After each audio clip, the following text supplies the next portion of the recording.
Assalamualaikum warahmatullahi wabarakatuh. Perkenalkan, nama saya Lindarsi dari kelompok 7. Baiklah, saya akan menjelaskan materi tentang hakikat belajar.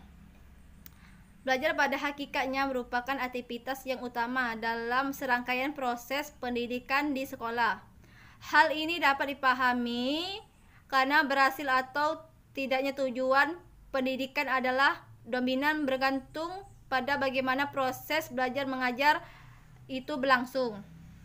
Namun pada hakikatnya belajar secara luas tidak hanya diartikan sebagai proses yang berlangsung di sekolah antara pendidik dan peserta didik, melainkan segala sesuatu dalam kehidupan ini dapat membuat seseorang yang dahulunya tidak tahu menjadi tahu, tidak bisa menjadi bisa, dan sebagaimananya.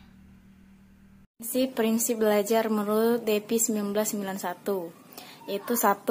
Apapun yang pelajari siswa dialah yang harus belajar, bukan orang lain. Untuk itu siswalah yang harus aktif. 2. Setiap siswa belajar sesuai dengan tingkat kemampuannya. 3. Siswa dapat belajar dengan baik bila mendapatkan penguasaan langsung pada setiap langkah yang dilakukan selama belajar. 4. Penguasaan yang sempurna setiap langkah yang dilakukan siswa akan membuat proses belajar lebih berarti. 5. Motivasi belajar siswa akan lebih meningkat apabila ia diberi tanggung jawab dan kepercayaan penuh atas belajarnya. Faktor yang mempengaruhi belajar. Faktor yang mempengaruhi belajar terbagi menjadi 2 poin, yaitu faktor internal dan faktor eksternal. Faktor internal adalah faktor yang berasal dari dalam diri individu, yaitu faktor fisiologi dan faktor psikologi. Faktor fisiologi adalah faktor yang berhubungan dengan kondisi fisik individu. Faktor psikologi adalah keadaan psikologi seseorang yang dapat mempengaruhi proses belajar. Contohnya, kecerdasan siswa, motivasi, minat, sikap, dan bakat. Yang kedua adalah faktor eksternal. Faktor eksternal adalah faktor yang berasal dari luar.